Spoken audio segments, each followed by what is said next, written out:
you want an exposure to a market or an Everything they need in one place. Be the world's foremost authority on Individuals, advisors and institutions. Hello and welcome to the Morningstar series, Ask the Expert. I'm Emma Wall and here with me today is Daniel Vaughan, Morningstar analyst. Hello Daniel. Hi there. So we're here today to talk about UK equity income funds. They can play an important role in a post-retirement portfolio because now we're looking for other sources of income. Now we don't have to buy annuities. That's right. And there's three funds I'd like to talk about today, and they have a common objective. The managers are trying to construct a portfolio which will create a yield which is at a premium to the market.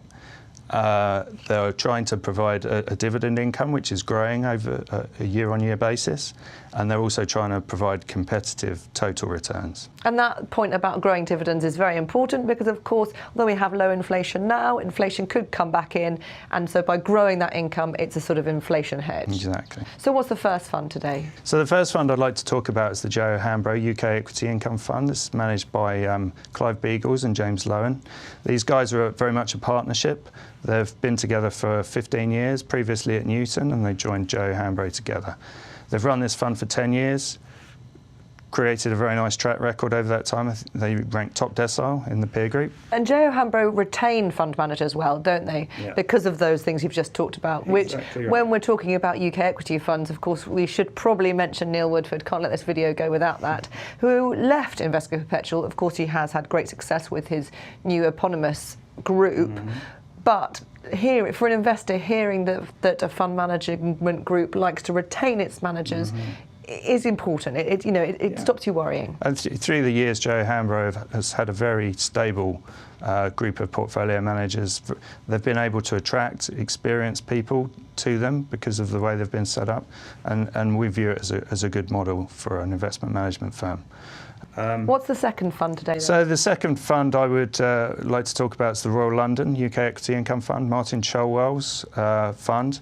Martin's a very seasoned UK equity income manager. He's run money in this style since 1996 and has actually been in the business since the 80s, started running money, UK money, in the early 90s. So he's seen a lot of different market conditions, and his approach has been, other than slight evolution, sensible evolution in our view, has been pretty consistent through time.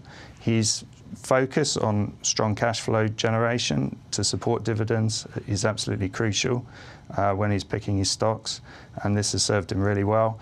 He's another funds with a 10-year track record, top decile over the period he's run the funds. So. And then that sort of performance history is an important one to consider because, I'm not saying anyone could have run UK equities in the last 5 years, but it would have been considerably easier to just run UK money when the market is rallying. However, over that time period you've talked about, he's seen two big rallies and also two pretty spectacular busts, and he's weathered them well. Absolutely right.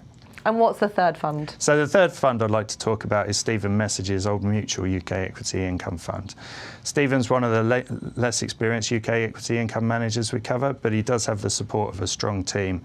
The UK equity team, headed by Richard Buxton, one of the more seasoned UK investors around, and the support of a strong group, both providing ideas for his fund and also some guidance on the top-down strategic elements of his portfolio construction.